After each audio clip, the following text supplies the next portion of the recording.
మహిమ కలుగునుగాక. ఆమేన్. దేవుని వాక్యాన్ని చూద్దాం. కీర్తనలు 19. కీర్తనలను అధ్యాయాలు అనకూడదు. కీర్తనలు అంటే అర్థం పాటలు. పాటలకు పల్లవి చరణాలు ఉంటాయి. సో ఈ 19వ కీర్తన దావీదు భక్తుడు రచించాడు. దావీదు సుమారు ఒక 70 కీర్తనలు రాసినట్లుగా ఉన్నాయి. కొన్ని రాజు కాకముందు రాశాడు కొన్ని కీర్తనలు, కొన్ని రాజు అయిన తర్వాత కొన్ని కీర్తనలు రాశాడు. 40 సంవత్సరములు ఇశ్రాయేలును పరిపాలించాడు కదా. క్రీస్తు పూర్వం 1010 నుండి 970 వరకు కూడా ఆయన పరిపాలన చేశాడు రాజుగా, 40 సంవత్సరాలు. అయితే ఈ కీర్తన దేవుని మంచితనం గురించి తెలియచేసేటువంటి కీర్తనగా, దేవుని మహత్యమును గురించి తెలియచేసేటువంటి కీర్తనగా కనబడుతోంది. సో అయితే దీనిలో 12 నుంచి 14 వచనాలు మనం చూస్తే ఒక చక్కని ప్రార్థన కనబడుతోంది. అది కూడా ఒక మోడల్ ప్రేయర్ లాగా, ఒక ఆదర్శవంతమైనటువంటి ప్రార్థన ఇక్కడ మనకి కనబడుతోంది. చాలా చోట్ల చూస్తే ప్రియులారా, ఒక 14 వచనాన్ని ఒకసారి చదువుదాం. Verse 14, psalms 19 verse 14. యెహోవా నా ఆశ్రయదుర్గమా, నా విమోచకుడా, నా నోటి మాటలను నా హృదయ ధ్యానమును నీ దృష్టికి అంగీకారం లగునుగాక. ఇక్కడ చూడండి, బైబిల్లో so many important verses are there. One of the important verse 19:14 psalms. ప్రాముఖ్యమైన వచనాలు బైబిల్లో ఉంటే ఒకటి 19:14, నీ దృష్టికి అంగీకారములగునుగాక.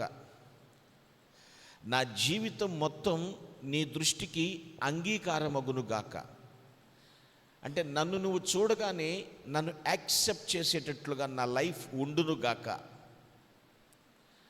దేవుడు మనల్ని ఎప్పుడు యాక్సెప్ట్ చేస్తాడు అంటే ఆయన కోరిన రీతిగా మనం బ్రతికినప్పుడు. ఈ భూమి మీద ఆయన ఏమై ఉన్నాడో అది తెలుసుకుని ఆయన హృదయానుసారుడుగా మనం బ్రతికితేనే మనల్ని దేవుడు యాక్సెప్ట్ చేస్తాడు. మరి ఆయన అంగీకారం పొందాలి అంటే కొన్ని విధులు మనం గమనించాలి. ఎలా బ్రతకాలి, ఎలా బ్రతకూడదు అనేటువంటి కొన్ని విధులు, కొన్ని డ్యూటీస్ ఉన్నాయి ఈ భూమి మీద మనం బ్రతికినప్పుడు. వాటిని మనం తెలుసుకోవాలి.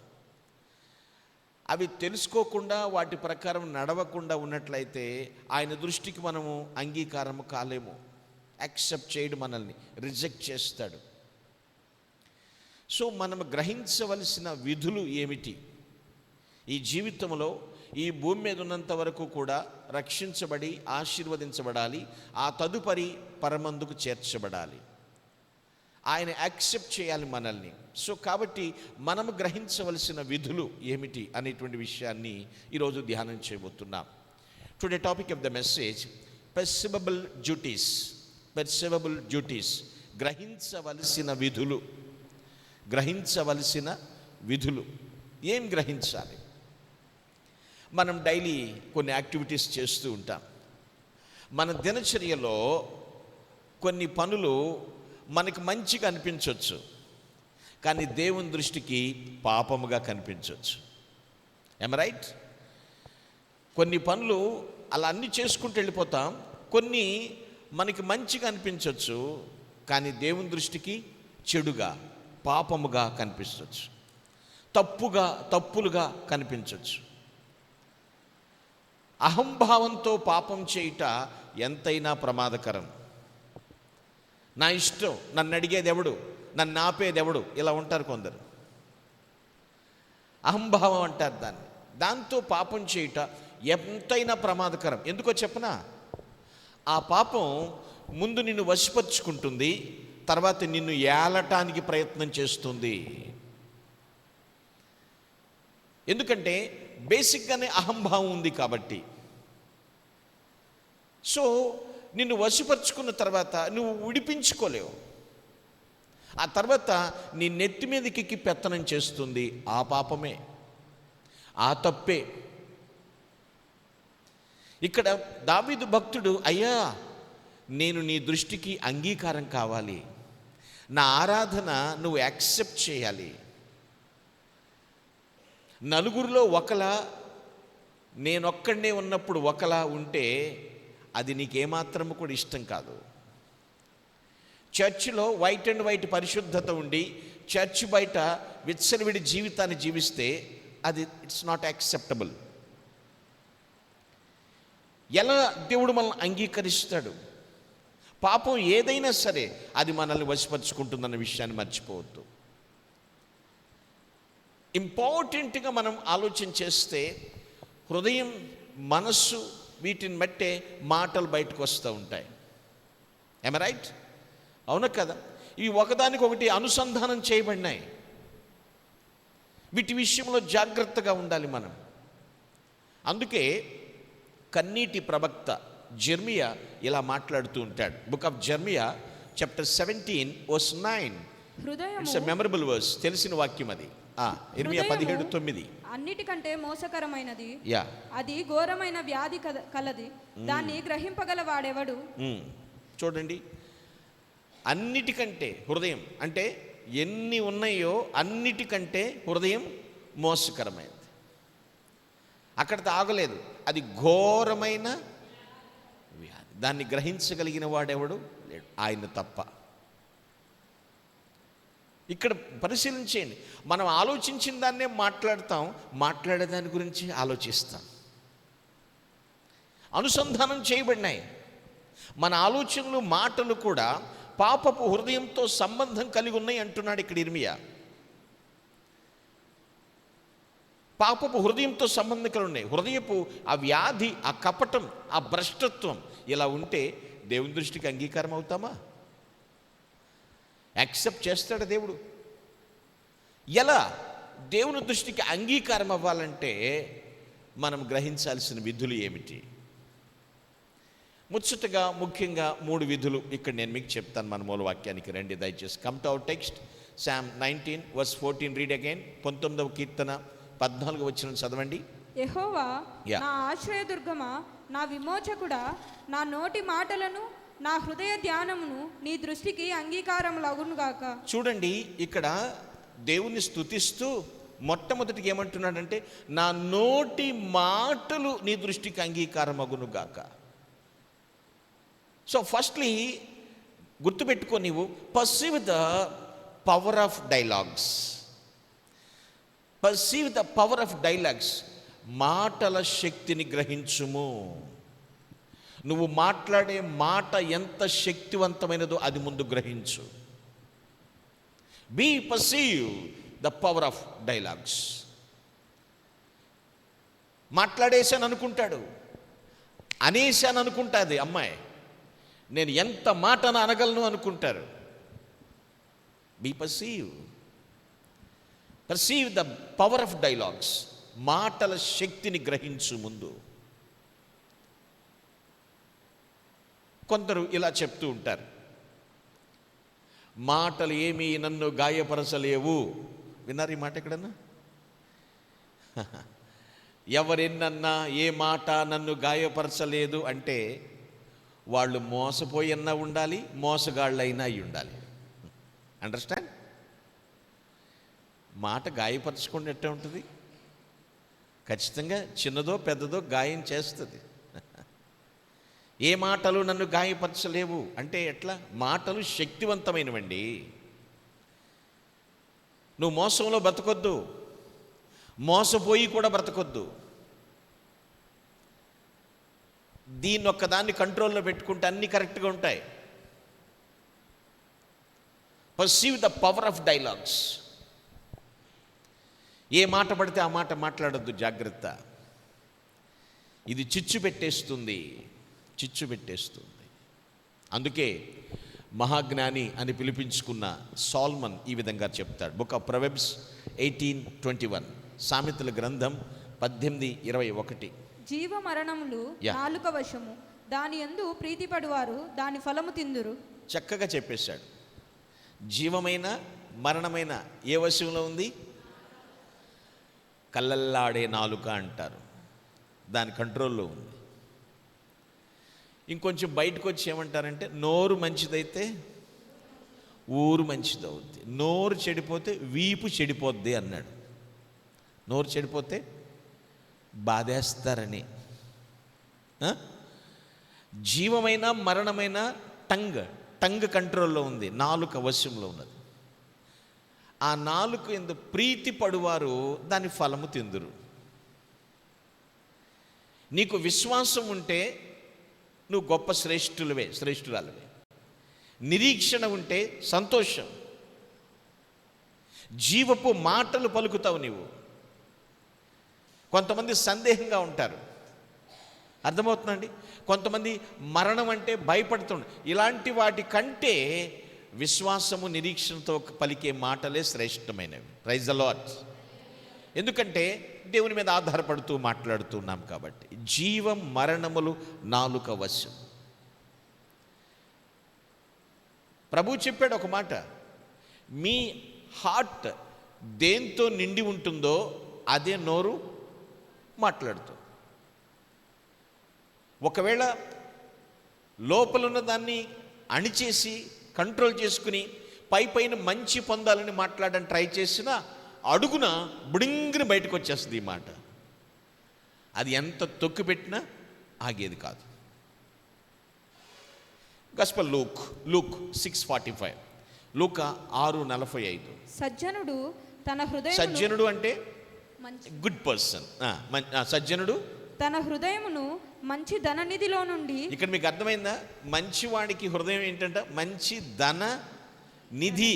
ధననిధిలో నుంచి సద్వియ విషయములను బయటకి తెచ్చును. మంచి విషయాలు బయట తీసుకొస్తాడు. ఓకే. దుర్జనుడు చెడ్డోడు చెడ్డ ధననిధిలో నుండి దుర్విషయములను బయటకి తెచ్చును. హృదయము నిండియుండు దానిని బట్టి ఒకని నోరు మాట్లాడును. చాలు, సింపుల్.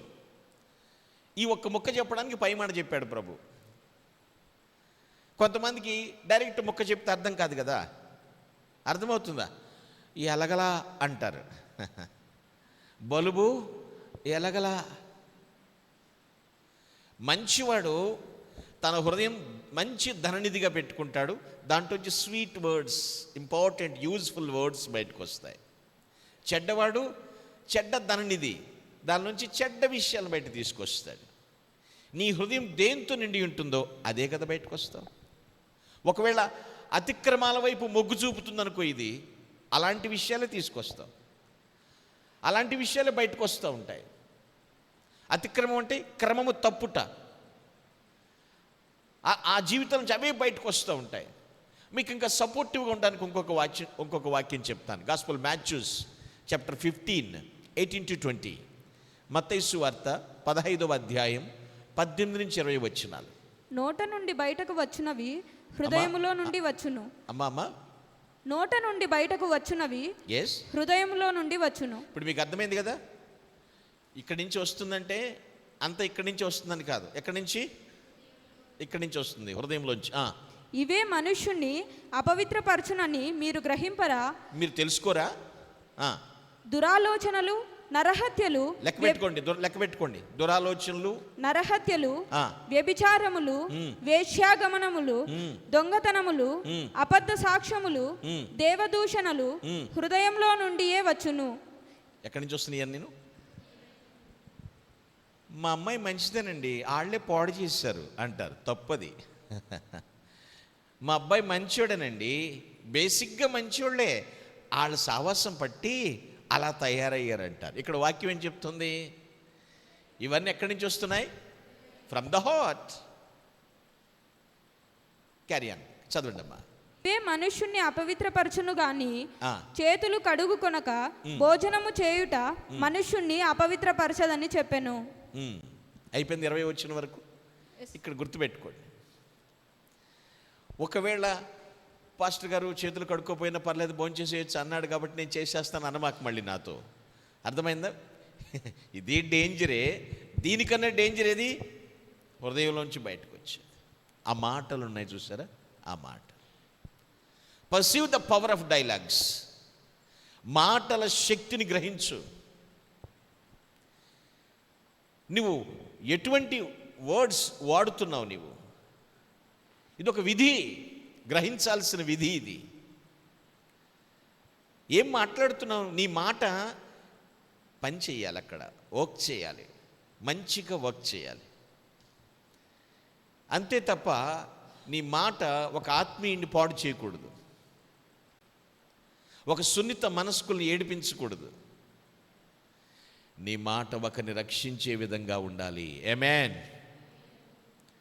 బీ పర్సీవ్, గ్రహించు దాన్ని దయచేసి. Perceive the power of dialogues. మన మాటలు ఎలా ఉన్నాయి? ఒక విషయం మీకు చెప్పనివ్వండి, మన మాటల విషయంలో చెప్తాను. దేవునికి ఇష్టం కావాలి. ఇక్కడ ఈ వాక్యాన్ని బట్టి నేను మీకు మాట్లాడతాను. హృదయంలో నుంచి ఇన్ని రకాల చెడ్డ ప్రవాహాలు బయటకు వస్తున్నాయి కదా నోట్లోంచి. చెడ్డ ప్రవాహాలే ఇంత మురికిగా ఉంటే ఈ ప్రవాహాలు పంపిస్తున్న ఓట ఇంకెంత చెడ్డది. అండర్స్టాండ్? ఈ స్ప్రింగ్ అనుకుందాం, బొగ్గ, నీటి బొగ్గ అనుకోండి. ఈ బయటకు వచ్చే ప్రవాహాలు ఇంత మురికిగా ఉంటే ఈ ప్రవాహాలు పంపిస్తున్నటువంటి ఈ ఓట ఇంకెంత చెడ్డదో ఆలోచించే. అందుకే ఇర్మియా అన్నాడు, హృదయం మోసకరమైనది, ఘోరమైన వ్యాధి కలిగింది, దాన్ని గ్రహించగలిగిన వాడు ఆయన ఒక్కడే. Perceive the power of dialogues. మాటల శక్తిని గ్రహించు, అప్పుడు నువ్వు దేవుని దృష్టికి అంగీకారం అవుతావు. నన్ను దేవుడు మెచ్చుకున్నాడులే, నాకు పరలోకం ఇచ్చేస్తా అన్నాడు. ఆహా, నీ మాటలు ఏ విధంగా ఉన్నాయి చెక్ చేసుకో ఒకసారి. ఈ ఉత్పత్తి స్థానం చాలా చెడ్డగా ఉంది, అందుకే మాటలు అంత చెడ్డగా వస్తున్నాయి. మన మాటలు దేవునికి ఇష్టం కావాలంటే ముందు చేంజ్ యువర్ హార్ట్. నీ హృదయ మార్పు కలగాలి, ఖచ్చితంగా కలగాలి. So first of all perceive the power of dialogues. మాటల శక్తిని గ్రహించు. సెకండ్ థింగ్, రెండో విషయం చూద్దాం. Come to our text, psalm 19:14. Read again. యెహోవా నా ఆశ్రయదుర్గమా, నా విమోచకుడా, నా నోటి మాటలను నా హృదయ ధ్యానమును నీ దృష్టికి అంగీకారములగునుగాక. ఇక్కడ చూడండి, నోటి మాటల తర్వాత ఏమంటున్నాడు? హృదయ ధ్యానము అన్నాడు. ఒకసారి 12వ వచనం కూడా చదవండి, వర్స్ 12 ఆల్సో. తన పొరపాటులు కనుగొనగల వాడెవడు? నేను రహస్యముగా చేసిన తప్పులు క్షమించి నన్ను నిర్దోషినిగా తీర్చుము. చూడండి, పొరపాటు, రహస్యం చేసిన పాపాలు. ఇక్కడ పొరపాట్లు అన్నాడు, రహస్యంగా చేసిన తప్పులు అంటున్నాడు. విషయం అర్థమైంది విషయమే. నా హృదయ ధ్యానం అంటున్నాడు 14వ వచనం. ఈ రెండింటిని బట్టి మనం ఒక విషయాన్ని గ్రహించాలి. సెకండ్ థింగ్, నీ ఆలోచనల శక్తిని గ్రహించుము. Perceive the power of deliberations. Perceive the power of deliberations. ఆలోచనల శక్తిని గ్రహించు. నువ్వు నీ ఆలోచన ఎంత పనిచేస్తుందో ఒకసారి గ్రహించాలి నువ్వు. ఆ డెలిబరేషన్స్ ఆలోచించండి. ఇక్కడ మరి ఏం చేయండి సార్, నేను ఆ థాట్ రాకుండా ఉండట్లేదండి, నేను కంట్రోల్ చేసుకోలేకపోతున్నాను, బ్యాడ్ థాట్స్ వస్తున్నాయి, ఈవిల్ థాట్స్ వస్తున్నాయి నాకు అని చెప్తూ ఉంటారు కొందరు. ప్రభువా, నా ఆలోచన శక్తిని నియంత్రించండి అని దేవుణ్ణి అడగాలి. అర్థమైందా విషయమే? అంతే తప్ప ఈ తప్పు నుంచి తప్పించుకుంటా ఇంకో తప్పు చేయడం కాదు. మనసంతా పాడైపోయిన చికాకు ఉంది, సినిమాకి వెళ్ళిపోదామా అంటారు కొందరు. చిరాగ్గా కరగ్గా ఉంది, ఏదైనా ఒక మంచి ఎంటర్టైన్మెంట్ పెట్టు, అట్లాంటి కాదు. ప్రభువా, నా ఆలోచనల శక్తిని మీరు నియంత్రించండి అని దేవుణ్ణి అడగాలి. Perceive the power of deliberations. ఆలోచనల శక్తిని గ్రహించాలి ఖచ్చితంగా. అంటే మన ఆలోచన యావత్తు క్రీస్తుకు లోబడిపోయేటట్లుగా చేసుకోవాలి. మనం ఆయన కంట్రోల్లోకి వెళ్ళిపోవాలి మన ఆలోచన. కొరింథీ సంఘానికి పౌలు ఉత్తరం రాస్తూ ఈ మాట చెప్తాడు. Book of 2 Corinthians 10:5. కొరింథీయులకు రాసిన 2వ పత్రిక 10:5. మేము వితర్కములను దేవుని గూర్చిన జ్ఞానమును అడ్డగించు ప్రతి ఆటంకమును పడద్రోసి ప్రతి ఆలోచనను క్రీస్తుకు ముందు ఉన్నన్ని పడద్రోసేసి ప్రతి ఆలోచనను క్రీస్తుకు లోబడునట్లు చెరపట్టి. ఎవరికి లోబడేటట్టు చెరపట్టేసి. అర్థమవుతున్నప్పుడు వెళ్ళారా? ప్రతిదీ కూడా కంటిన్యూ చేయమ. చెరపట్టి మీరు సంపూర్ణ విధేయతను కనపరిచినప్పుడు సమస్తమైన అవిధేయతకు ప్రతిదండన చేయ సిద్ధపడి ఉన్నాము. చాలు. అక్కడ ట్రాన్స్పరెంట్గా మాట్లాడుతున్నాడు పౌలు. ఏదైతే మిమ్మల్ని పాడు చేస్తుందో దాన్ని పడద్రోసేసుకోవాలి. ప్రతి ఆలోచన కూడా క్రీస్తుకు లోబడేటట్లుగా చెరపట్టబడాలి. ఆయన కంట్రోల్లోకి వెళ్ళిపోవాలి. చిన్నదైనా పెద్దదైనా సరే పిల్లలు, ప్రభు అయినటువంటి క్రీస్తుకు లోబడేందుకు సిద్ధమైన మనస్సు మనకు ఉండాలి. ఆయన మెప్పు పొందేటట్లు మన ఆలోచన ఉండాలి. అదే ఇక్కడ చెప్తున్నాడు. ఆయన ఆమోదం పొందేటట్లుగా మన ఆలోచన ఉండాలి. రహస్యంగా నువ్వేం ఆలోచిస్తున్నావు చెక్ చేసుకో. నీ ఒంటరిగా నీ గదిలో ఉన్నప్పుడు నిన్నెవరు చూడట్లేదు అనుకున్నప్పుడు నువ్వేం ఆలోచిస్తున్నావు? అది క్రీస్తు కంట్రోల్లోకి తీసుకొస్తున్నావా? Perceive the power of deliberations. ఎందుకంటే నీకేదో ఇప్పుడు పుట్టింది కాదు ఆలోచన, ప్రారంభం నుండి ఉండుండొచ్చు, బిగినింగ్ నుంచి ఉందండి. బైబిల్ సెలవిస్తోంది. Book of Genesis chapter 6 verse 5, ఆదికాండం 6:5 చదువుదాం.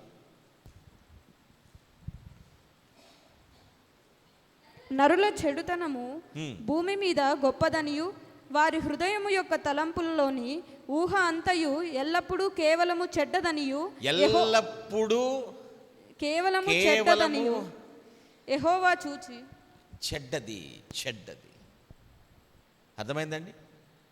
చెడ్డది అక్కడ చెప్తున్నాడు విషయం. మన హృదయాలు శుద్ధి చేయబడాలి,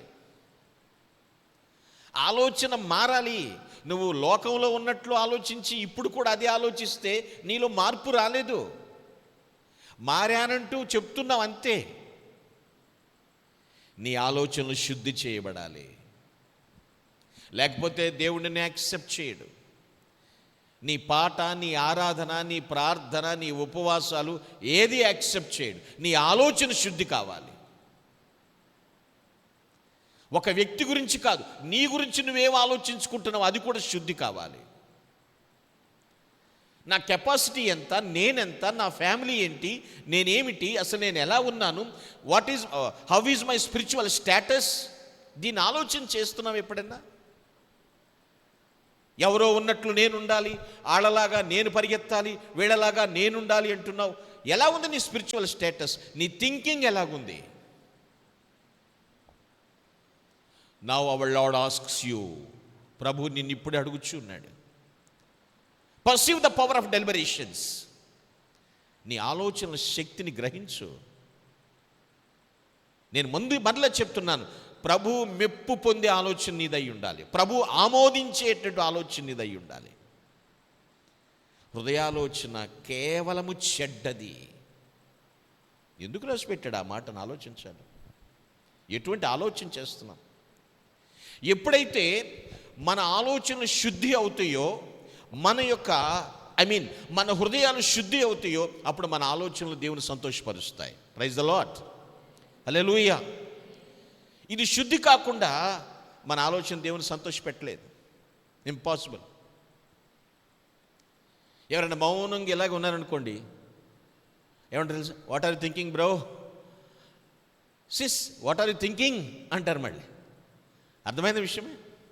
దీర్ఘాలోచన అంటారు తెలుగులో దాన్ని.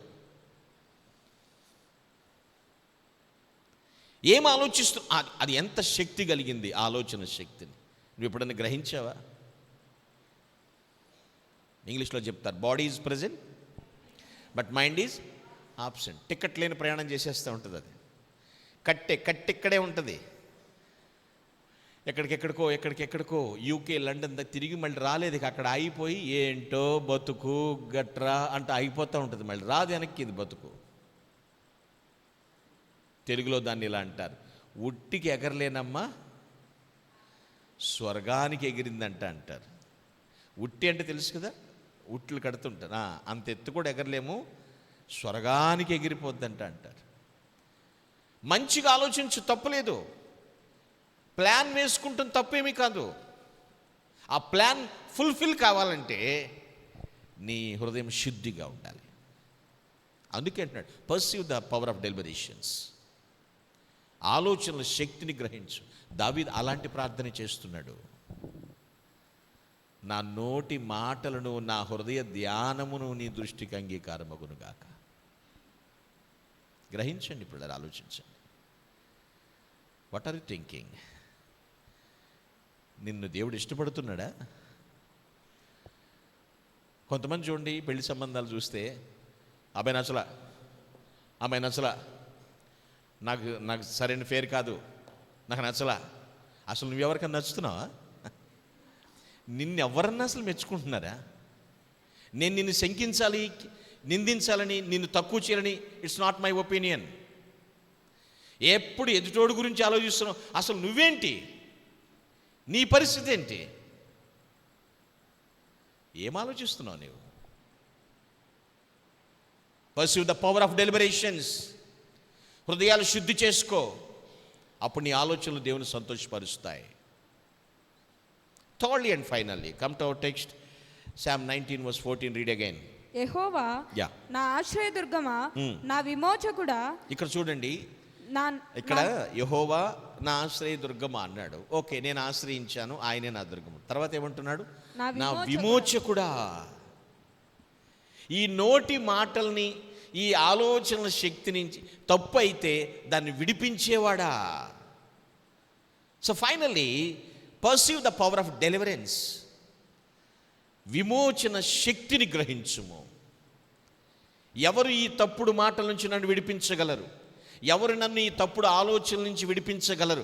ఆ విమోచన యొక్క శక్తి, ఆ ప్రభు యొక్క శక్తిని మనం గ్రహించాలి. Be perceive the power of deliverance. దావీదుకి తన ఆలోచనలు, మాటలు అప్పుడప్పుడు తప్పని తెలిసినప్పుడు వెంటనే ఏం చేస్తున్నాడు? దేవుని దగ్గర పెట్టేస్తున్నాడు. ఎందుకంటే ఈ తప్పు నుంచి నన్ను విమోచించేవాడు ఆయనే. నా మాటలు దేవునికి అంగీకారం కావాలి, నా ఆలోచన దేవునికి అంగీకారంగా కావాలి. కాబట్టి నన్ను ఆయనే సెటరేట్ చేస్తాడు. ఎలా ఉండాలో ఆయనకి తెలుసు, ఆయనకు మాత్రమే తెలుసు. ప్రభువుని విమోచకునిగా అతడు తెలుసుకున్నాడు. ఎందుకంటే పాపము నుండి విడిపించువాడు విభుడు ఒక్కడే. ఎందుకంటే పాప క్షమాపణ నిమిత్తం రక్తం చిందించినటువంటి ప్రభు ఆయన మాత్రమే. ఎందుకంటే అది పరిశుద్ధుని రక్తం కాబట్టి. నా విమోచకుడా అని పిలుస్తున్నాడు. దావీదు ఏం కోరుకుంటున్నాడంటే, ప్రభువా నీవు నిరంతరము నన్ను శుద్ధి చేయి. ఆదివారం మాత్రమే కాదు ప్రభువా, జస్ట్ ఓన్లీ 2 hours కాదు, నిరంతరము నా హృదయాన్ని శుద్ధి చేయి. నా విమోచకుడు నీవే. Lord forgive my since. నా పాపములు క్షమించు. నిరంతరం ఆయన నిరంతరము క్షమిస్తాడని దాన్ని అడ్వాంటేజ్ తీసుకుని నిరంతరము తప్పు చేయమని కాదు. నీ ప్రమేయం లేకుండా అన్ఎక్స్పెక్టెడ్గా ఏదైనా తప్పు జరిగిపోయిందని అనుకున్నప్పుడు వెంటనే ఏం కోరాలి? దేవుణ్ణి క్షమాపణ కోరాలి.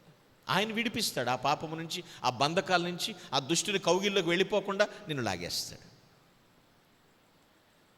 So perceive the power of deliverance. ఎంతటి ఘోర పాపినైనా సరే దేవుడు ఆ బంధకాల నుంచి విడిపిస్తాడు ఆయన అడిగితే, కోరితే. Book of Isaiah chapter 50:2. యెషయా గ్రంథం 50వ అధ్యాయం 2వ వచనం. నేను వచ్చినప్పుడు ఎవడనూ లేకపోనేలా, నేను పిలిచినప్పుడు ఎవడను ఉత్తరం ఇయ్యకుండానేలా, నా చెయ్యి విమోచింపలేనంత కురుచైపోయినా, నా చెయ్యి విడిపించలేనంత కొరసగా ఉందనుకుంటున్నారా? విడిపించుటకు నాకు శక్తి లేదా? నేను విడిపించడానికి నేను శక్తిమంతుణ్ణి కాదా? నా గద్దింపు చేత సముద్రమును ఎండబెట్టుదును, నదులను ఎడారిగా చేయుదును. ఆయన గొప్పతనం చూడండి, ఆ వచనంలో ఎలా మాట్లాడుతున్నాడు పిల్లరా. దేవుడు విమోచకుడు. He is the one and only great redeemer. ఆయన చెయ్యం కురచ కాదు. రక్షింప నేరకిడినట్లు యెహోవా హస్తము కురచ కాలేదు. నేను విమోచించడానికి శక్తిమంతుడును కానా? ప్రభు మాట్లాడుతున్న మాట గుర్తుపెట్టుకోండి. ఇజ్రాయిలీల్ని బాబిలోను నుంచి విడిపించలేదా? మునుపు ఈజిప్ట్ నుంచి విమోచించలేదా? అక్కడే దాన్ని ప్రస్తావిస్తున్నాడు. సో కాబట్టి మన తప్పుడు మాటల నుండి, తప్పుడు ఆలోచనల నుంచి ఆయన విడిపించలేడా? విమోచకుడు ఆయన. దావీదు లాగా మన మాటలు, మన ఆలోచనలు కూడా దేవునికి అంగీకారంగా ఉండాలంటే, ప్రభువా నా విమోచకుడా అని ప్రార్థించాలి. ఆయన విమోచన శక్తిని మనం గ్రహించాలి. కొందరు విమోచించబడరు, విడుదల పొందరు, అలాగే కంటిన్యూ అవుతూ ఉంటారు. ఎన్ని సంవత్సరాలున్నా అవే దుర్భాషల మాటలు, అదే తప్పుడు ఆలోచనలు, అలాగే మళ్ళీ బైబిల్ చదవటం, అలాగే నేను చర్చికి వస్తానంటాం. ఏం సుఖం? దిద్దుకో, సరి చేసుకోవాలి. నన్ను దిద్దుము చిన్న ప్రాయం అంటారు. నన్ను దిద్దుము అంటాడు, పాటలో ఉంటుంది, నన్ను దిద్దుము చిన్న ప్రాయం అంటాడు. మరి దిద్దుతానంటే ఒప్పుకోడు. ప్రభు రంగంలోకి దిగి నిన్ను దిద్దుతాను, నేను సరి చేస్తానంటే అంతొద్దు, కొంచెం ఇంకొంచెం ఉండాలి, ఎందుకంటే వయసులో ఉన్నాను. వయసు సొగసు నిలబడవు ఎప్పుడు కూడా. ఉంటాయా? ఉంటే ఇంకే ఉన్నట్టు కనబడతాయి అంతే. ఏమిటో మళ్ళీ మనమే మోసం చేసుకుంటున్నాం. నేను ముగింపులోకి వస్తున్నాను పిల్లరా. Today topic of the message, pursuable duties, గ్రహించవలసిన విధులు. ఎందుకు గ్రహించాలి? ఆయన దృష్టికి అంగీకారం కావాలంటే, మన జీవితం ఆయన దృష్టికి అంగీకారం కావాలి. 3 things. పీడి 3 పీడీలు చెప్పాను. ఏమిటది? First of all, perceive the power of dialogues, మాటల శక్తిని గ్రహించు, ఏం మాట్లాడుతున్నావు. Second thing, perceive the power of deliberations, ఆలోచనల శక్తిని గ్రహించు. Thirdly and finally, perceive the power of deliverance, విమోచన శక్తిని గ్రహించు. గ్రహింపు లేకపోతే నష్టపోతావు, నువ్వు దేవుని దృష్టికి యాక్సెప్ట్ కాలేవు. కన్క్లూడ్ చేద్దాం. Book of first Chronicles chapter 14 verse 2. దినవృత్తాంతముల మొదటి గ్రంథం 14:2. తన జనులకు ఇశ్రాయేలీయుల నిమిత్తము యెహోవా అతని రాజ్యంను ఉన్నత స్థితిలోనికి తెచ్చినందున ఆయన తన్ను ఇశ్రాయేలీయుల మీద రాజుగా స్థిరపరచనని దావీదు గ్రహించెను. ఏమని గ్రహించెను? నన్ను దేవుడు ఇశ్రాయేలుకి రాజుగా స్థిరపరిచాడు. కొంతమంది వాళ్ళ పోస్ట్ ఏంటో వాళ్ళకి తెలియదండి, అదే ప్రాబ్లం. నేను చెప్పింది మీకు అర్థమైంది విషయమే. హూ యామై అనేది వాళ్ళకి, ఒరే నువ్వు పలానా, అవును కదూ, నేను పలానా కదూ అంటూ ఉంటారు. అర్థమైంది విషయమే. నువ్వు అమ్మాయివే, అవును అమ్మాయినా, అబ్బాయిలాగా ఉన్నానా అంటూ ఉంటారు. అర్థమవుతున్న విషయమే. నువ్వెవరో నీకు తెలియకపోతే ఎలా? ఇక్కడ దావీదు చాలా చక్కగా గ్రహించాడు. నా ప్రజల్లో ఎంతమంది లేరు, నా అన్నదమ్ములు ఎంతమంది లేరు, నా వంశంలో ఎంతమంది లేరు, దేవుడు నన్ను రాజుగా స్థిరపరిచాడని గ్రహించాడు. నువ్వు ఆలోచించే, నీ ఫ్యామిలీ మెంబర్స్లో, నీ కుటుంబీకుల్లో, మీ ఊళ్ళో, మీ ప్రాంతంలో ఎంతమంది లేరు, కానీ దేవుడు నిన్నే ఎందుకు ఉంచాడు ఇక్కడ? ఆలోచించావు ఎప్పుడైనా? ఆ గ్రహింపు నీకు ఉండాలి. దావీదు గ్రహించాడు. నీ మాటలు, నీ ఆలోచనలు ఎలాగున్నాయి ఇప్పుడు? అవి దేవునికి అంగీకారం కావాలంటే నీవు రక్షింపబడాలి, పాపము నుండి విడుదల పొందాలి, ఖచ్చితంగా రక్షించబడాలి. నిరంతరము కూడా క్రీస్తు క్షమాపణ, శుద్ధిని నువ్వు అనుభవించాలి. అనుభవిస్తున్నావా? ఆయన నన్ను శుద్ధి చేశాడు, నన్ను క్షమించాడు. దావీదు అనుభవించాడు, అనుభవిస్తూ ఉండాలి అట్లాగంతే. ఇంకొక వచనం, సామెతలు 28:5. దుష్టులు, ప్రొవెర్బ్స్ 28 verse 5. దుష్టులు న్యాయం ఎట్టిదైనది గ్రహింపరు, న్యాయం ఎట్టిదైనను గ్రహింపరు. దే డోంట్ పర్సీవ్, వాళ్ళు గ్రహించరు. యెహోవాను ఆశ్రయించువారు, దేవుని ఎవరైతే ఆశ్రయిస్తారో సమస్తమును గ్రహించుదురు. ఆల్ థింగ్స్, అంత గ్రహిస్తారు. దుష్టులు గ్రహించరు. ఒరే బాబు ఇది న్యాయమైనా సరే గ్రహించరు. అది ఎట్టిదైనను, ఎంత పర్ఫెక్ట్ జస్టిస్ అయినా సరే దుష్టులు గ్రహించరు. ఇప్పుడు మనం గ్రహిస్తున్నామా, గ్రహించట్లేదా? మీకే వదిలేశారు, అడగను. అడగడం తప్పంటే అడగను, ఎందుకంటే దేవుడు లెక్క అడుగుతాడు కాబట్టి నేను మిమ్మల్ని అడగాల్సి వస్తుంది అంతే. మరలా చదువమ్మా వచ్చినాను, ప్లీజ్ రీడ్ అగైన్. దుష్టులు న్యాయం ఎట్టిదైనది గ్రహింపరు, యెహోవాను ఆశ్రయించువారు దేవుణ్ణి ఆశ్రయించువారు సమస్తమును గ్రహించుదురు. అర్థమవుతుందండి? నువ్వు దేవుణ్ణి ఆశ్రయిస్తే ఆయన నిన్ను అంగీకరిస్తాడు, ఎందుకంటే సమస్తం గ్రహిస్తావు కదా. ఎవరైతే దేవుణ్ణి వెతుకుతారో, ఎవరైతే దేవుని యందు భయభక్తులు కలిగి ఉంటారో, ఎవరైతే దేవుడి నుండి వచ్చే జ్ఞానం నాకు కావాలి అని కోరుకుంటారో వాళ్ళు ఈ విధులు గ్రహిస్తారు. ఎవరు పడితే వాళ్ళు ఆ విధులు గ్రహించలేరండి. ఎవరు వెతుకుతారో దేవుణ్ణి వాళ్ళు ఆ విధులు గ్రహిస్తారు. ఎవరు దేవుని యందు భయభక్తులు కలిగి ఉంటారో వారు ఈ 3 విధులు గ్రహిస్తారు. ఎవరైతే ఆయన నుండి వచ్చే జ్ఞానం నాకు కావాలని ఎదురు చూస్తారో వారు ఈ 3 విధులను గ్రహిస్తారు. నువ్వు చేసేది, నువ్వు పలికేది, నువ్వు ఆలోచించేది ఇవన్నీ కూడా ఒకే రకమైన ప్రాముఖ్యత కలిగినవి. గుర్తుపెట్టుకో. కొంతమంది అంటారు మాటలదే ఉందిలే తీసే. నో, మాటకు కూడా ప్రాముఖ్యత ఉంది. ఆలోచన ఏముందిలే తీసేవే, ఏదో అనుకుంటాం తప్ప ఊహించుకోకూడదా, దానికి కూడా ప్రాముఖ్యత ఉంది. చేసేదే ఉందిలేవయ్యా అంటారు కొందరు, చేసింది కూడా కనపడదా? మాట్లాడటం ఎంత ప్రాముఖ్యత కలిగిందో ఆలోచించేదానికి ఎంత ప్రాముఖ్యత ఉంది. ఆలోచించేది ఎంత ప్రాముఖ్యత ఉందో చేసే పని కూడా అంత సమ ప్రాముఖ్యత కలిగినవి. ఈ 3 కూడా ఒకే రకమైన ఇంపార్టెన్స్ ఉంది. దాన్నే అంటారు ఇక్కడేదనుకుంటామో అక్కడదే వస్తుంది, అక్కడదే చేస్తారంటారు. ఆ శక్తిని గ్రహించు. ఈరోజే యేసుక్రీస్తు ప్రభువారు నీ మాటలను, నీ ధ్యానాన్ని విమోచించునుగాక. ఆమేన్. ప్లీజ్ అలా క్లోజ్ యువర్ ఐస్. అందరూ తలలు వంచుదాం, కళ్ళు మూసుకుందాం, ప్రార్థన చేద్దాం. ఎవరు అటు ఇటు చూడొద్దు. నువ్వు గ్రహించాల్సిన విధులు గ్రహిస్తున్నావా? అలా కాకుంటే దేవుని దృష్టికి అంగీకారం కాలేవు. How is your dialogues? How is your deliberations? నువ్వు విమోచించబడ్డావా?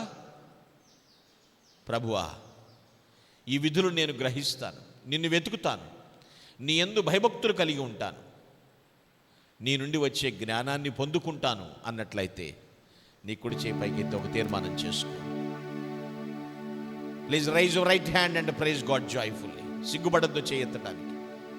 ప్రభువా, నీ విధులు నేను గ్రహిస్తాను. ప్రభువా, తిన్నగా నీ కుడి చేయి పైకెత్తి దేవుని స్తుతించు. Lord, forgive me. నా మాటలు, నా ఆలోచనలు, వీటన్నిటి విషయమై నీ కంట్రోల్లోకి తీసుకొస్తాను ప్రభువా. నీ కంట్రోల్లో తీసుకొచ్చేస్తాను. Thank you my dear brothers and sisters. మీ చేతులు దించండి, మీకోసం ప్రార్థిస్తాను. సర్వోన్నతుడానికి స్తోత్రాలు నాయన, సార్వభౌముడానికి స్తోత్రాలు చెల్లిస్తున్నాను. నీకు వందనాలు రాజా, నీకు వందనాలు. గ్రహించవలసిన విధులు నేను ఖచ్చితంగా గ్రహిస్తానని అందరూ తీర్మానించుకున్నారు. దయచేసి వారి తీర్మానములు స్థిరపరచండి, వారి స్తుతులు స్వీకరించండి, వారిని క్షమించండి, వారిని ప్రత్యేకంగా ఆశీర్వదించమని క్రీస్తు పెట్టి వేడుచున్నాను దేవా. ఆమేన్. Dear church,